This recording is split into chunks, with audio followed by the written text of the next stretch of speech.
ನಮಸ್ತೆ. ನೀವು ಕೇಳುತ್ತಿದ್ದೀರಿ ಪ್ರೇಮ್ ಅನ್ಮೋಲ್ ಹೋತಾ ಹೈವಾಣಿ. ನಾನು ನಿಮ್ಮ ಹೋಸ್ಟ್ ವಾಣಿ.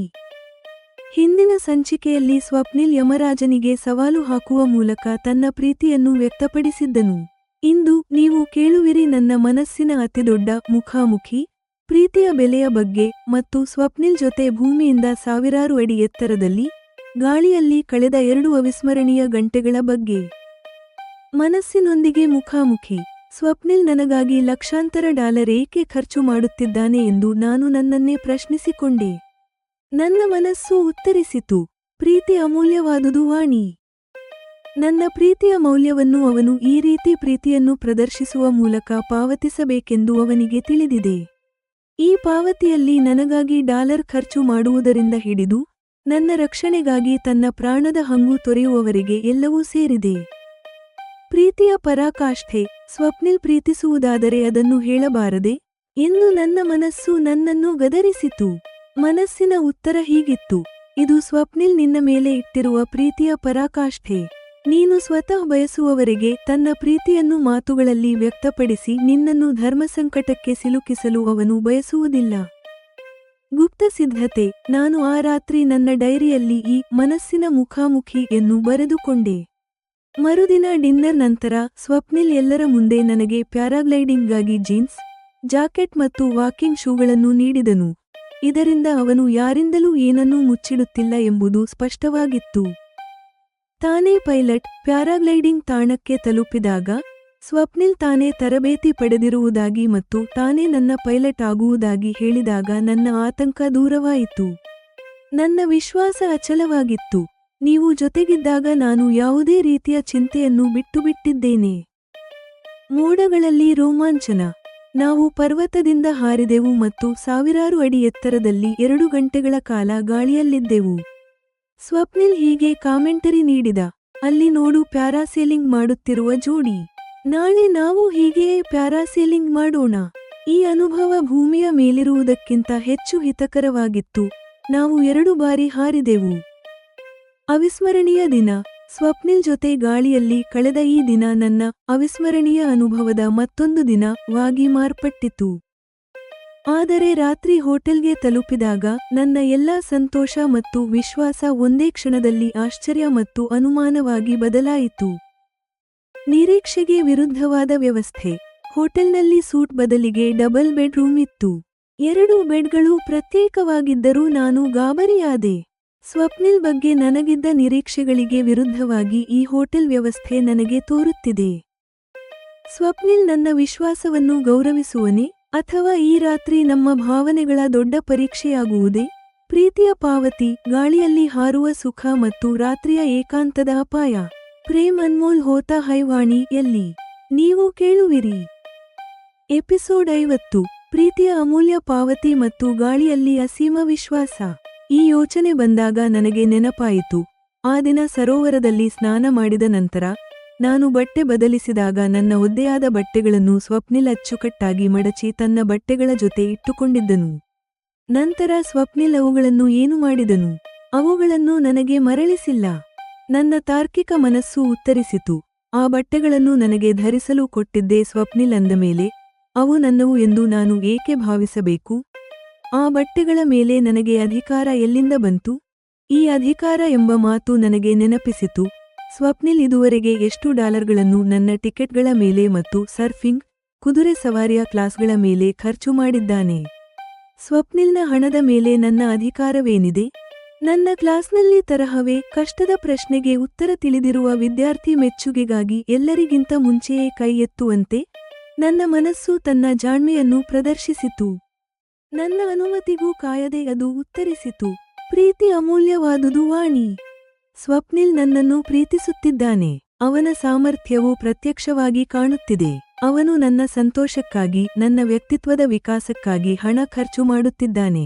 ಅವನು ನನ್ನನ್ನು ಕೊಳ್ಳಬಯಸಿದ್ದರೂ ನಾನು ಎಲ್ಲೂ ಮಾರಾಟಕ್ಕಿಲ್ಲ.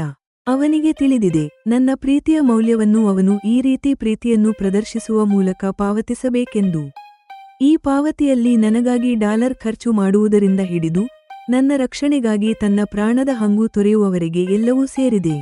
ಈಗ ಮತ್ತೆ ನನ್ನ ಮನಸ್ಸು ತನ್ನ ಬುದ್ಧಿವಂತಿಕೆಯನ್ನು ತೋರಿಸಲು ನನ್ನನ್ನು ಪ್ರಶ್ನಿಸಿತು, ವಾಣಿ, ನೀನು ಸ್ವಪ್ನಿಲ್ನನ್ನು ಪ್ರೀತಿಸುತ್ತಿದ್ದೀಯೋ ಇಲ್ಲವೋ?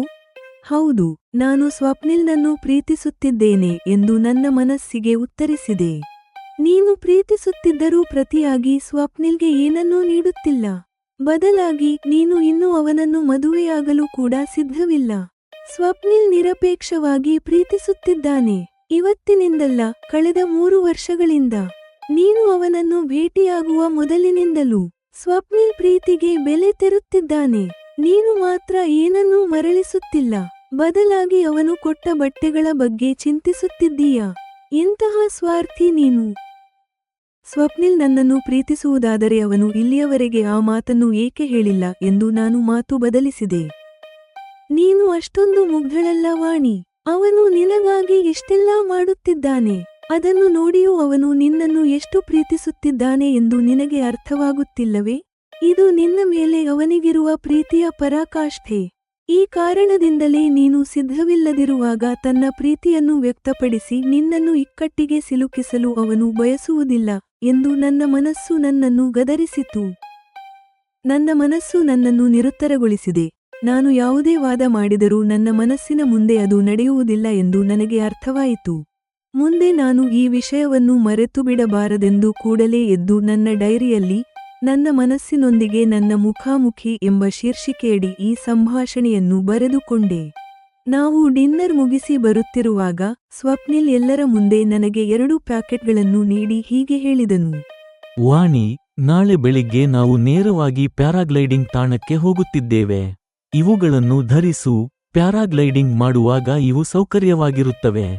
ಎಲ್ಲರ ಮುಂದೆ ಸ್ವಪ್ನಿಲ್ ಕೈಯಿಂದ ಆ ಪ್ಯಾಕೆಟ್ಗಳನ್ನು ಪಡೆಯಲು ನನಗೆ ಸ್ವಲ್ಪ ಸಂಕೋಚವಾಯಿತು. ಆದರೆ ಸ್ವಪ್ನಿಲ್ ಮುಖ ನೋಡಿದರೆ ಅವನ ವರ್ತನೆಯಲ್ಲಿ ಯಾವುದೇ ಮುಚ್ಚುಮರೆ ಇಲ್ಲ ಎಂದು ಅರ್ಥವಾಗುತ್ತಿತ್ತು. ಸ್ವಪ್ನಿಲ್ ಯೋಜನೆಯಂತೆ ಮರುದಿನ ಮುಂಜಾನೆಯೇ ನಾವು ಹೊರಟೆವು. ಸ್ವಪ್ನಿಲ್ ನೀಡಿದ ಜೀನ್ಸ್, ಜಾಕೆಟ್ ಮತ್ತು ಶೂ ಧರಿಸಿದ್ದೆ. ನನ್ನ ಸನ್ಗ್ಲಾಸ್ ಬ್ಯಾಗ್ನಲ್ಲಿ ಇಟ್ಟುಕೊಂಡಿದ್ದೆ. ಇಂದು ನಾವು ಪ್ಯಾರಾಗ್ಲೈಡಿಂಗ್ ಮಾಡೋಣ. ಬೇರೆ ಕಡೆ ಆಗಿದ್ದರೆ ಟ್ರೈನ್ ಪೈಲಟ್ ಜೊತೆ ಹಾರಬೇಕಿತ್ತು. ಆದರೆ ನಿನ್ನ ಸ್ವಭಾವ ನನಗೆ ಗೊತ್ತು. ಅಪರಿಚಿತ ವ್ಯಕ್ತಿಯ ಜೊತೆ ಗಾಳಿಯಲ್ಲಿ ಹಾರಲು ನಿನಗೆ ಮುಜುಗರವಾಗಬಹುದು ಎಂದು ಡ್ರೈವ್ ಮಾಡುತ್ತಾ ಸ್ವಪ್ನಿಲ್ ಹೇಳಿದನು. ಹೌದು, ನೀವು ಹೇಳಿದ್ದು ನಿಜ. ಅಪರಿಚಿತ ವ್ಯಕ್ತಿಯ ಜೊತೆ ನಾನು ಹಾರಾಟವನ್ನು ಆನಂದಿಸಲು ಸಾಧ್ಯವಿಲ್ಲ ಎಂದು ಸ್ವಲ್ಪ ಆತಂಕದಿಂದ ಹೇಳಿದೆ. ನಾನು ಪ್ಯಾರಾಗ್ಲೈಡಿಂಗ್ನಲ್ಲಿ ತರಬೇತಿ ಪಡೆದಿದ್ದೇನೆ. ನನ್ನ ಬಳಿ ಲೈಸೆನ್ಸ್ ಕೂಡ ಇದೆ. ಹಾಗಾಗಿ ನಾನೇ ನಿನ್ನ ಪೈಲಟ್ ಆಗಿರುತ್ತೇನೆ. ಇಲ್ಲಿ ನನಗೆ ತಿಳಿದಿರುವ ವ್ಯಕ್ತಿಯ ಬಳಿ ಪ್ಯಾರಾಗ್ಲೈಡರ್ ಪಡೆಯುತ್ತೇನೆ. ನಾವಿಬ್ಬರೂ ಜೊತೆಯಾಗಿ ಹಾರಾಟದ ರೋಮಾಂಚನವನ್ನು ಆನಂದಿಸೋಣ. ನೀನು ಚಿಂತಿಸಬೇಡ ಎಂದು ಸ್ವಪ್ನಿಲ್ ನಗುತ್ತಾ ಹೇಳಿದನು. ನೀವು ಜೊತೆಗಿದ್ದಾಗ ನಾನು ಯಾವುದೇ ಚಿಂತೆಯನ್ನು ಬಿಟ್ಟುಬಿಟ್ಟಿದ್ದೇನೆ ಎಂದು ನಾನು ಸ್ವಪ್ನಿಲ್ನನ್ನು ಪ್ರೀತಿಯಿಂದ ನೋಡುತ್ತಾ ಹೇಳಿದೆ. ನನ್ನ ಆತಂಕ ದೂರವಾಯಿತು. ನಾವು ಪರ್ವತದಿಂದ ಹಾರಿ ಲ್ಯಾಂಡಿಂಗ್ ಪ್ಲೇಸ್ ತಲುಪಲು ಸುಮಾರು 2 ಗಂಟೆ ಬೇಕಾಗುತ್ತದೆ. ನಿನಗೆ ಇಷ್ಟವಾದರೆ ಮಧ್ಯಾಹ್ನ ಮತ್ತೆ ಹಾರೋಣ ಎಂದು ಸ್ವಪ್ನಿಲ್ ಹೇಳಿದನು. ನಾನು ನಿರಾಳವಾಗಿ ಪ್ಯಾರಾಗ್ಲೈಡಿಂಗ್ ಬಗ್ಗೆ ಕಲ್ಪಿಸಿಕೊಳ್ಳತೊಡಗಿದೆ. ಸ್ವಪ್ನಿಲ್ ಜೊತೆ ಗಾಳಿಯಲ್ಲಿ ಗಂಟೆಗಳ ಕಾಲ ಏಕಾಂತವಾಗಿರುವುದು, ಮೇಲಿಂದ ಅರಣ್ಯ ಮತ್ತು ಸಮುದ್ರದ ಸೊಬಗನ್ನು ನೋಡುವುದು ನನಗೆ ತುಂಬಾ ಸಂತೋಷವನ್ನು ನೀಡುತ್ತಿದೆ. ದಾರಿಯಲ್ಲಿ ಒಂದು ರೆಸ್ಟೋರೆಂಟ್ನಲ್ಲಿ ಬ್ರೇಕ್ಫಾಸ್ಟ್ ಮುಗಿಸಿ ಪರ್ವತದ ಹತ್ತಿರ ತಲುಪಿದೆವು. ಅಲ್ಲಿ ಸ್ವಪ್ನಿಲ್ ಪರಿಚಯದ ಪೈಲಟ್ ತನ್ನ ಪ್ಯಾರಾಗ್ಲೈಡರ್ನೊಂದಿಗೆ ಸಿದ್ಧನಾಗಿದ್ದನು. ಸ್ವಪ್ನಿಲ್ ನನಗೆ ಹೆಲ್ಮೆಟ್ ಹಾಕಿ ತನ್ನೊಂದಿಗೆ ಹಾರ್ನೆಸ್ಗೆ ಕಟ್ಟಿಕೊಂಡನು. ಹಾರುವ ಮೊದಲೇ ನನ್ನ ಮನಸ್ಸಿನಲ್ಲಿ ಒಂದು ಬಗೆಯ ರೋಮಾಂಚನ ಶುರುವಾಯಿತು. ಕೆಲವೇ ನಿಮಿಷಗಳಲ್ಲಿ ನಾವು ಗಾಳಿಯಲ್ಲಿ ತೇಲುತ್ತಿದ್ದೆವು. ಕೆಳಗೆ ಪಕ್ಷಿಗಳು ಹಾರಾಡುವುದನ್ನು ನೋಡುತ್ತಿದ್ದೆವು. ಮೇಲಿಂದ ಅರಣ್ಯದ ಸೌಂದರ್ಯವನ್ನು ನೋಡುವುದು ಅದ್ಭುತವಾಗಿತ್ತು. ಮರಗಳ ಮೇಲ್ಭಾಗವನ್ನು ನೋಡುವುದು ನನಗೆ ಹೊಸದಾಗಿ ಮತ್ತು ಮನಮೋಹಕವಾಗಿ ಅನಿಸಿತು. ಆ ದೃಶ್ಯಗಳು ನನ್ನನ್ನು ಮಂತ್ರಮುಗ್ಧಗೊಳಿಸಿದವು. ನಂತರ ನಾವು ಬೀಚ್ ಮತ್ತು ಸಮುದ್ರದ ಮೇಲೆ ಹಾರಾಟ ನಡೆಸಿದೆವು. ವಾಣಿಯಲ್ಲಿ ನೋಡು ಬೀಚ್ನಲ್ಲಿ ಪ್ರವಾಸಿಗರು, ಸಮುದ್ರದಲ್ಲಿ ಬೋಟ್, ಅಲ್ಲಿ ನೋಡು ಪ್ಯಾರಾಸೇಲಿಂಗ್ ಮಾಡುತ್ತಿರುವ ಜೋಡಿ. ನಾಳೆ ನಾವು ಹೀಗೆಯೇ ಮಾಡೋಣ ಎಂದು ಸ್ವಪ್ನಿಲ್ ಹೇಳುತ್ತಿದ್ದರೆ ನನಗೆ ಏನೋ ಹೊಸ ಲೋಕದಲ್ಲಿರುವಂತೆ ಅನಿಸಿತು. ಇಂದು ನನಗೆ ಒಂದು ವಿಷಯ ಅರ್ಥವಾಯಿತು. ಪ್ರಕೃತಿಯ ಸೌಂದರ್ಯವನ್ನು ಭೂಮಿಯಿಂದ ನೋಡುವುದಕ್ಕಿಂತ ಮೇಲಿಂದ ನೋಡುವುದು ಇನ್ನೂ ಅದ್ಭುತವಾಗಿರುತ್ತದೆ. ಸ್ವಪ್ನಿಲ್ ಈ ಪ್ರವಾಸವನ್ನು ಕೇವಲ ನನ್ನ ಸಂತೋಷಕ್ಕಾಗಿ ಯೋಜಿಸಿದ್ದಾನೆ ಎಂದು ನನಗೆ ಅರ್ಥವಾಯಿತು. ನಾನು ಅತಿಯಾದ ಸಂತೋಷದಲ್ಲಿರುವುದನ್ನು ಕಂಡು ಸ್ವಪ್ನಿಲ್ ಲ್ಯಾಂಡ್ ಆದ ನಂತರ ಮತ್ತೆ ಮಧ್ಯಾಹ್ನವೂ ಹಾರೋಣ ಎಂದನು. ಮಧ್ಯಾಹ್ನದ ಊಟ ಮುಗಿಸಿ ಮತ್ತೆ ಪರ್ವತದ ಬಳಿ ಹೋಗಿ 2ನೇ ಬಾರಿಯೂ ಪ್ಯಾರಾಗ್ಲೈಡಿಂಗ್ ಮಾಡಿ ಆ ರೋಮಾಂಚನವನ್ನು ಆನಂದಿಸಿದೆವು. ಸ್ವಪ್ನಿಲ್ ಜೊತೆ ಕಳೆದ ಈ ದಿನ ನನ್ನ ಜೀವನದಲ್ಲಿ ಮತ್ತೊಂದು ಅವಿಸ್ಮರಣೀಯ ದಿನವಾಗಿ ಉಳಿದುಹೋಯಿತು. ನಾವು ಹೋಟೆಲ್ಗೆ ತಲುಪಿದೆವು. ಈ ಬಾರಿ ಹೋಟೆಲ್ನಲ್ಲಿ ನಮಗಾಗಿ ಡಬಲ್ ಬೆಡ್ರೂಮ್ ಇತ್ತು. ಇದನ್ನು ನೋಡಿ ನನಗೆ ಸ್ವಲ್ಪ ಆಶ್ಚರ್ಯ ಮತ್ತು ಆತಂಕ ಉಂಟಾಯಿತು. ರೂಮ್ ದೊಡ್ಡದಾಗಿಯೇ ಇತ್ತು, ಬೆಡ್ಗಳು ಕೂಡ ದೂರವಾಗಿಯೇ ಇದ್ದವು. ಆದರೆ ನನ್ನ ಮುಖದಲ್ಲಿ ಭಯ ಹೊರಬೀಳದಂತೆ ನಾನು ತುಂಬಾ ಪ್ರಯತ್ನಿಸುತ್ತಿದ್ದೇನೆ. ಇದುವರೆಗೆ ಸ್ವಪ್ನಿಲ್ ಬಗ್ಗೆ ನನಗಿದ್ದ ಅಭಿಪ್ರಾಯಕ್ಕೆ ಈ ಹೋಟೆಲ್ ವ್ಯವಸ್ಥೆ ಸ್ವಲ್ಪ ವಿರುದ್ಧವಾಗಿ ಅನಿಸುತ್ತಿದೆ. ಎಪಿಸೋಡ್ 50 ಮುಕ್ತಾಯ.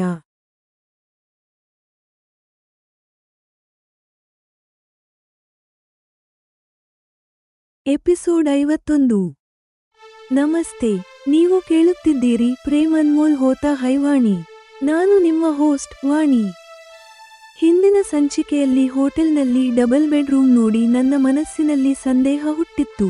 ಇಂದು ನನ್ನ ಮನಸ್ಸಿನಲ್ಲಿ ಎಂತಹ ಆತಂಕಗಳು ನಡೆಯುತ್ತಿದ್ದವು ಮತ್ತು ಒಂದು ಅನಿರೀಕ್ಷಿತ ಭೇಟಿ ನನ್ನ ಅಸೂಯೆಯನ್ನು ಹೇಗೆ ಹೆಚ್ಚಿಸಿತು ಎಂಬುದನ್ನು ನೀವು ಕೇಳುವಿರಿ. ಜೇಡ್ನ ಆತಂಕ. ಡಬಲ್ ಬೆಡ್ರೂಮ್ ನೋಡಿ ನನಗೆ ಜೇಡ್ನ ನೆನಪಾಯಿತು. ಅವನು ರಾಶಿಲ್ ಜೊತೆ ಕ್ರೂರವಾಗಿ ವರ್ತಿಸಿದ್ದನು. ಇಂದು ನಾನು ಸ್ವಪ್ನಿಲ್ನ ಇನ್ನೊಂದು ರೂಪವನ್ನು ಎದುರಿಸಬೇಕಾಗುತ್ತದೆಯೇ ಎಂದು ನಾನು ಯೋಚಿಸಿದೆ. ಸುಖದ ಹುಡುಕಾಟ. ನನ್ನ ಮನಸ್ಸಿನಲ್ಲಿ ವಿರೋಧಾಭಾಸವಿತ್ತು. ಒಂದು ಕಡೆ ವಿಶ್ವಾಸವನ್ನು ಉಳಿಸಿಕೊಳ್ಳಲು ಬಯಸಿದ್ದರೆ, ಇನ್ನೊಂದು ಕಡೆ ಸ್ವಪ್ನಿಲ್ ನನ್ನೊಂದಿಗೆ ಅದನ್ನು ಮಾಡಿದರೆ ಆ ಬಹುಚರ್ಚಿತ ಸುಖವನ್ನು ಅನುಭವಿಸಲು ಬಯಸಿದ್ದೆ. ಇದನ್ನು ಇನ್ನೊಬ್ಬರಿಗೆ ಸುಖ ನೀಡುವುದು ಎಂದು ಭಾವಿಸಿ. ವಿಚಿತ್ರ ನಾಟಕ. ತರಹೇವಾರಿ ಆಲೋಚನೆಗಳಿಂದ ಗಾಬರಿಯಾಗಿ ನಾನು ನಾಟಕ ಮಾಡಿದೆ ಮತ್ತು ಸ್ವಪ್ನಿಲ್ನ ಬಳಿ ಅವನ ಆಯಾಸದ ಬಗ್ಗೆ ಕೇಳಿದೆ. ಆದರೆ ನನ್ನ ನಿರೀಕ್ಷೆಗೆ ವಿರುದ್ಧವಾಗಿ ಸ್ವಪ್ನಿಲ್ ಇದ್ದಕ್ಕಿದ್ದಂತೆ ಹೊರಗೆ ಹೋದನು. ವಾಶ್ರೂಮ್ನ ದ್ವಂದ್ವ. ಸ್ವಲ್ಪ ಸಮಯದ ನಂತರ ಅವನು ಹಿಂದಿರುಗಿದನು. ಆದರೆ ಅವನು ಬಂದ ತಕ್ಷಣ ಒಂದು ಅನಿರೀಕ್ಷಿತ ಘೋಷಣೆಯಾಯಿತು. ಅವನ ಕ್ಲಾಸ್ಮೇಟ್ ಜೇನಾ ತನ್ನ ಕುಟುಂಬದೊಂದಿಗೆ ಇಲ್ಲೇ ತಂಗಿದ್ದಾಳೆ ಮತ್ತು ಅವಳು ನನ್ನನ್ನು ಭೇಟಿ ಮಾಡಲು ಬರುತ್ತಿದ್ದಾಳೆ. ಅಸೂಯೆಯ ಬೇಗುದಿ. ನಾನು ವಾಶ್ರೂಮ್ಗೆ ಹೋಗಿ ಮರುಗತೊಡಗಿದೆ. ಜೇನಾ ಏಕೆ ನನ್ನ ಕ್ವಾಲಿಟಿ ಟೈಮ್ ವ್ಯರ್ಥ ಮಾಡಲು ಬರುತ್ತಿದ್ದಾಳೆ ಎಂದು ಯೋಚಿಸಿದೆ. ಒಂದು ಕಡೆ ನನಗೆ ಸ್ವಪ್ನಿಲ್ ಮೇಲೆ ಸಂದೇಹ ಬರುತ್ತಿದ್ದರೆ, ಇನ್ನೊಂದು ಕಡೆ ಅವನೊಂದಿಗೆ ಏಕಾಂತ ಸಿಗದಿದ್ದಕ್ಕೆ ಮರುಗುತ್ತಿದ್ದೇನೆ. ಇದು ನನ್ನೊಳಗೆ ಡಿಸೋಸಿಯೇಟಿವ್ ಐಡೆಂಟಿಟಿ ಡಿಸಾರ್ಡರ್ ನಂತೆ ಭಾಸವಾಯಿತು. ಸೌಂದರ್ಯ ಮತ್ತು ಪ್ರದರ್ಶನ. ಜೇನಾ ಕೋಣೆಗೆ ಬಂದ ತಕ್ಷಣ ಅವಳ ಅಪಾರ ಸೌಂದರ್ಯವನ್ನು ಕಂಡು ನಾನು ತಕ್ಷಣ ಯೋಚಿಸಿದೆ, ಈಗಾಗಲೇ ಅವಳು ಇಷ್ಟು ಸುಂದರಿಯಾಗಿರುವಾಗ ಡೀಪ್ ವಿನೆಕ್ ಟಾಪ್ ಧರಿಸಿ ತನ್ನ ರೂಪದ ಹೆಚ್ಚಿನ ಪ್ರದರ್ಶನ ಮಾಡುವ ಅಗತ್ಯವೇನಿದೆ. ಅಧಿಕಾರದ ಭಾವನೆ. ಜೇನಾ ಬಂದ ತಕ್ಷಣ ಮೊದಲು ನನ್ನನ್ನು ಮತ್ತು ನಂತರ ಸ್ವಪ್ನಿಲ್ನನ್ನು ಅಪ್ಪಿಕೊಂಡು ಮುತ್ತು ನೀಡಿದಳು. ನಾನು ಕೇವಲ ನೆಪ ಮಾತ್ರ. ಜೇನಾ ಸ್ವಪ್ನಿಲ್ನನ್ನು ಭೇಟಿ ಮಾಡಲೇ ಬಂದಿದ್ದಾಳೆ ಎಂದು ನನಗೆ ಅನಿಸಿತು. ಈರ್ಷೆಯ ಬೆಂಕಿ. 1.5 ಗಂಟೆ ನಡೆದ ಆ ಭೇಟಿಯಲ್ಲಿ ನಾನು ಕೌಚ್ ಮೇಲೆ ಕುಳಿತು ತಪ್ಪು ಮಾಡಿದೆ ಎಂದು ಯೋಚಿಸುತ್ತಲೇ ಇದ್ದೆ. ನಾನು ಒಳಗೊಳಗೆ ಉರಿಯುತ್ತಿದ್ದೆ. ಜೇನಾ ಹೋದ ನಂತರವೂ ಅವಳು ಸ್ವಪ್ನಿಲ್ನನ್ನು ಅಪ್ಪಿಕೊಂಡ ನೆನಪು ನನ್ನ ಮನಸ್ಸಿನಲ್ಲಿ ಅಸೂಯೆಯ ಬೆಂಕಿಯನ್ನು ಉರಿಸುತ್ತಲೇ ಇತ್ತು. ಸ್ವಪ್ನಿಲ್ ಮೇಲಿನ ವಿಶ್ವಾಸ ಮತ್ತು ಜೇನಾ ಮೇಲಿನ ಅಸೂಯೆಯ ಈ ಕಠಿಣ ಪರೀಕ್ಷೆಯಲ್ಲಿ ನಾನು ನನ್ನ ಪ್ರೀತಿಯ ಹೊಸ ಭಾವನೆಯನ್ನು ನಿಭಾಯಿಸಲು ಸಾಧ್ಯವೇ? ವಿಶ್ವಾಸದ ಕಸೌಟಿ. ಒಂದು ಕೋಣೆಯ ಏಕಾಂತ ಮತ್ತು ಈರ್ಷೆಯ ಮೊದಲ ಅನುಭವ. ಪ್ರೇಮ್ ಅನ್ಮೋಲ್ ಹೋತಾ ಹೈ ವಾಣಿ ಯಲ್ಲಿ ನೀವು ಕೇಳುವಿರಿ. ಎಪಿಸೋಡ್ 51. ಡಬಲ್ ಬೆಡ್ರೂಮ್ನ ಸಂದೇಹ. ಜೇನಾಳ ಅಸೂಯೆ ಮತ್ತು ಮನಸ್ಸಿನ ದ್ವಂದ್ವ. ನನಗೆ ಜೇಡ್ನ ನೆನಪಾಯಿತು. ಮೊದಲು ಅವನು ರಾಶಿಲ್ನನ್ನು ತನ್ನ ನಡವಳಿಕೆ ಮತ್ತು ಪ್ರೀತಿಯಿಂದ ಪ್ರಭಾವಿತಗೊಳಿಸಿದ್ದನು.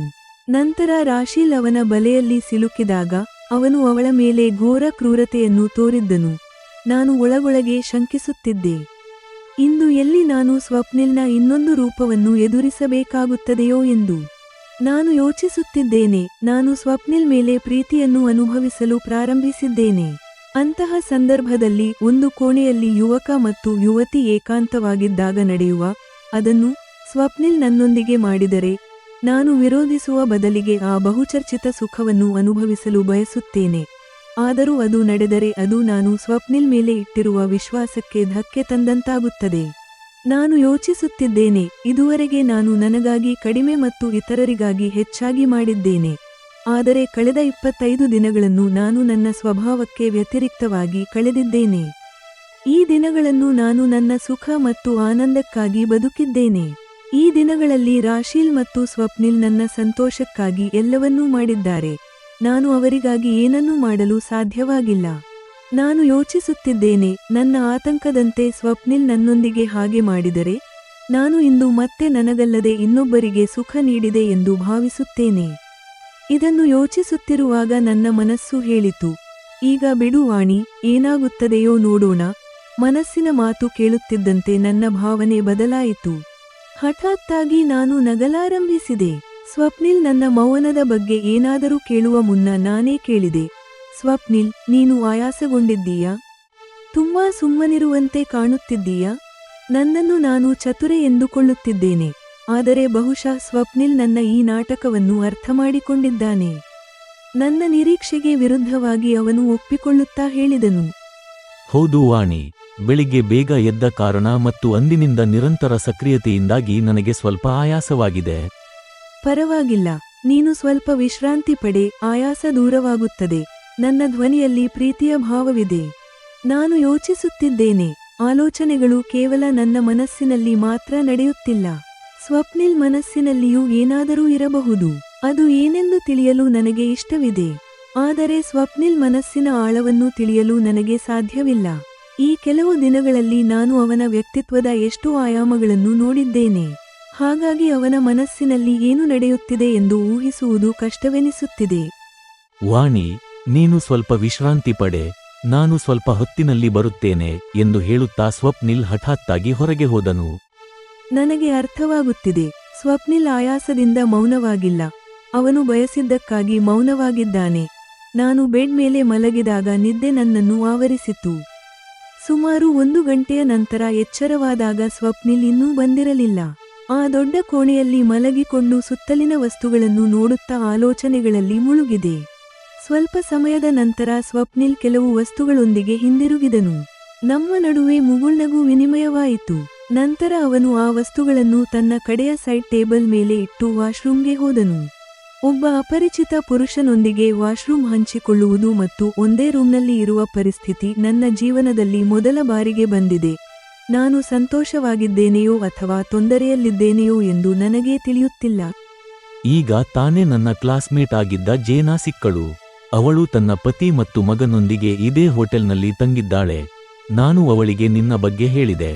ಅವಳು ನಿನ್ನನ್ನು ಭೇಟಿ ಮಾಡಲು ಉತ್ಸುಕಳಾಗಿದ್ದಾಳೆ. ಅವಳು ಈಗಲೇ ಬರುತ್ತಾಳೆ ಎಂದು ಸ್ವಪ್ನಿಲ್ ವಾಶ್ರೂಮ್ನಿಂದ ಬಂದು ಹೇಳಿದನು. ಇದನ್ನು ಕೇಳಿ ನನಗೆ ಕಿರಿಕಿರಿ ಉಂಟಾಯಿತು. ಅವಳು ನನ್ನನ್ನು ಭೇಟಿ ಮಾಡಿ ಏನು ಮಾಡುತ್ತಾಳೆ? ನನಗೆ ಸರಿಯಾಗಿ ಇಂಗ್ಲಿಷ್ ಕೂಡ ಬರುವುದಿಲ್ಲ ಎಂದು ನಾನು ಸಾಮಾನ್ಯ ಧ್ವನಿಯಲ್ಲಿ ಹೇಳಿದೆ. ನೀನು ಚಿಂತಿಸಬೇಡ, ಜೇನಾ ನನ್ನ ಜೊತೆ ಓದುವಾಗ ನನ್ನಿಂದ ಹಿಂದಿ ಕಲಿತಿದ್ದಾಳೆ. ಅವಳು ನಿನ್ನೊಂದಿಗೆ ಹಿಂದಿಯಲ್ಲಿ ಮಾತನಾಡಬಲ್ಲಳು. ನಾನು ಜೇನಾಳನ್ನು ಭೇಟಿ ಮಾಡಲು ಸಿದ್ಧವಾಗುತ್ತಿರುವಂತೆ ವಾಶ್ರೂಮ್ಗೆ ಹೋದನು. ವಾಸ್ತವವಾಗಿ ನನ್ನ ಕಿರಿಕಿರಿ ಸ್ವಪ್ನಿಲ್ಗೆ ತಿಳಿಯಬಾರದು ಎಂದು ನಾನು ಬಯಸಿದ್ದೆ. ಕಮೋಡ್ ಮೇಲೆ ಕುಳಿತು ನಾನು ಯೋಚಿಸುತ್ತಿದ್ದೇನೆ. ಜೇನಾ ತನ್ನ ಪತಿ ಮತ್ತು ಮಗನೊಂದಿಗೆ ಬಂದಿದ್ದಾಳೆ ಎಂದರೆ ಅವರೊಂದಿಗೆ ಸಮಯ ಕಳೆಯಬೇಕು. ಏಕೆ ಅವಳು ನನ್ನ ಕ್ವಾಲಿಟಿ ಟೈಮ್ ವ್ಯರ್ಥ ಮಾಡುತ್ತಿದ್ದಾಳೆ? ಸ್ವಪ್ನಿಲ್ ಜೊತೆ ನನಗೆ ಏಕಾಂತ ಸಿಗುವುದು ಯಾವಾಗ? ಇಂದು ಮೊದಲ ಬಾರಿಗೆ ನನ್ನ ವ್ಯಕ್ತಿತ್ವದಲ್ಲಿ ಇಂತಹ ದ್ವಂದ್ವದ ಶಂಕೆ ಉಂಟಾಗಿದೆ. ಇದನ್ನು ಮನೋವಿಜ್ಞಾನದಲ್ಲಿ ಡಿಸೋಸಿಯೇಟಿವ್ ಐಡೆಂಟಿಟಿ ಡಿಸಾರ್ಡರ್ ಡಡ್ ಎಂದು ಕರೆಯುತ್ತಾರೆ. ಒಂದು ಕಡೆ ಸ್ವಪ್ನಿಲ್ ಮೇಲೆ ಸಂದೇಹ, ಇನ್ನೊಂದು ಕಡೆ ಅವನ ಜೊತೆಗಿನ ಸಮಯ ಕಡಿಮೆಯಾಗುತ್ತಿದೆ ಎಂಬ ಬೇಸರ. ನಾನು ಒಂದು ನಿರ್ಧಾರಕ್ಕೆ ಬಂದಿದ್ದೇನೆ. ಸ್ವಪ್ನಿಲ್ ಜೊತೆ ರೂಮ್ ಹಂಚಿಕೊಳ್ಳುವುದು ನನಗೆ ಇಷ್ಟವೇ ಆಗಿದೆ. ನನ್ನ ಮಾತಿಗೆ ಬೆಲೆ ಇದ್ದಿದ್ದರೆ ನಾನು ಅವಳನ್ನು ಕೇಳುತ್ತಿದ್ದೆ, ನಿನಗೆ ಮದುವೆಯಾಗಿ ಮಗನಿದ್ದರೂ ಸಹ ಈಗ ಏಕೆ ಸ್ವಪ್ನಿಲ್ ಬೆನ್ನತ್ತಿದ್ದೀಯಾ? ಇದರಿಂದ ಸ್ವಪ್ನಿಲ್ ಮುಂದೆ ನನ್ನ ಇಂಪ್ರೆಷನ್ ಹಾಳಾಗುತ್ತದೆ. ಬೇರೆ ದಾರಿಯಿಲ್ಲದೆ ಗೋಡೆಗೆ ಕೈ ಹೊಡೆದುಕೊಂಡೆ. ಮುಖ ತೊಳೆದು ಕೂದಲು ಬಾಚಿಕೊಂಡೆ.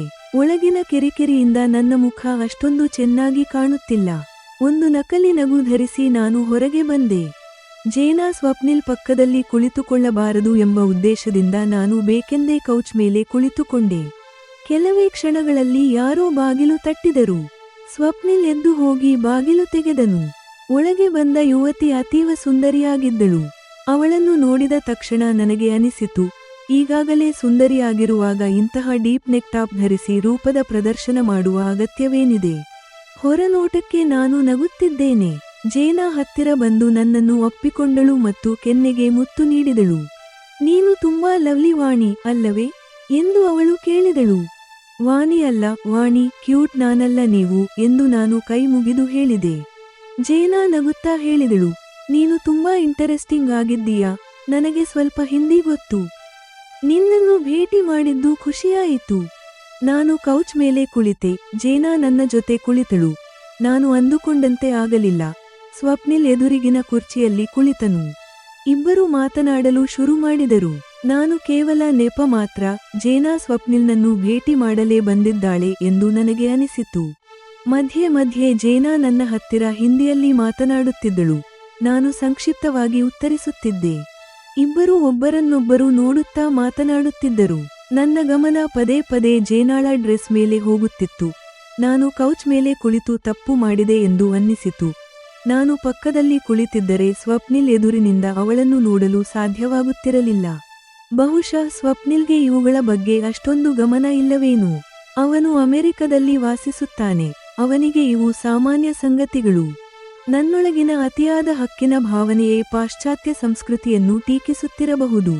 ನನ್ನ ಮನಸ್ಸಿನ ಮಾತು ಜೇನಾಳಿಗೆ ತಿಳಿದಿದ್ದರೆ ಅವಳು ನಮ್ಮ ಸಂಸ್ಕೃತಿಯನ್ನು ಸಂಕುಚಿತ ಎಂದು ಕರೆಯುತ್ತಿದ್ದಳು. ಇವಳು ಇನ್ನೂ ಹೋಗುವುದಿಲ್ಲವೇ ಎಂದು ಯೋಚಿಸುತ್ತಿದ್ದೆ. 1.5 ಗಂಟೆ ಕಳೆದು ಹೋಗಿತ್ತು. ವಾಣಿ, ಸ್ವಪ್ನಿಲ್ ನನ್ನ ಪ್ರಾಣ ಉಳಿಸಿದ್ದನು. ನಾನು ಅವನಿಗೆ ತುಂಬಾ ಕೃತಜ್ಞಳಾಗಿದ್ದೇನೆ ಎಂದು ಜೇನಾ ಹೋಗುವಾಗ ಹೇಳಿದಳು. ಈ ವಿಷಯ ನನಗೆ ಮೊದಲೇ ತಿಳಿದಿದ್ದರೂ ನಾನು ಹೊರಹಾಕಲಿಲ್ಲ. ನಾನು ಕೇವಲ ಮಂದಹಾಸ ಬೀರಿದೆ. ಏನೇ ಆಗಲಿ, enjoy each other's company and share some cosy moments together. ಇಬ್ಬರೂ ಜೊತೆಯಾಗಿ ಸುಖವಾದ ಕ್ಷಣಗಳನ್ನು ಕಳೆಯಿರಿ ಎಂದು ಹೇಳಿ ಜೇನಾ ನನ್ನನ್ನು ಅಪ್ಪಿಕೊಂಡಳು ಮತ್ತು ಮುತ್ತು ನೀಡಿದಳು. ನಂತರ ಅವಳು ಇದೇ ರೀತಿ ಸ್ವಪ್ನಿಲ್ನನ್ನು ಅಪ್ಪಿಕೊಂಡು ಹೋದಳು. ಆದರೆ ಸ್ವಪ್ನಿಲ್ನನ್ನು ಅವಳು ಹಾಗೆ ಅಪ್ಪಿಕೊಂಡಿದ್ದನ್ನು ನೋಡಿ ನನ್ನ ಮನಸ್ಸು ಅಸೂಯೆಯಿಂದ ರಗಿಲಿ ಹೋಗುತ್ತಿದೆ. ಎಪಿಸೋಡ್ 51 ಮುಕ್ತಾಯ.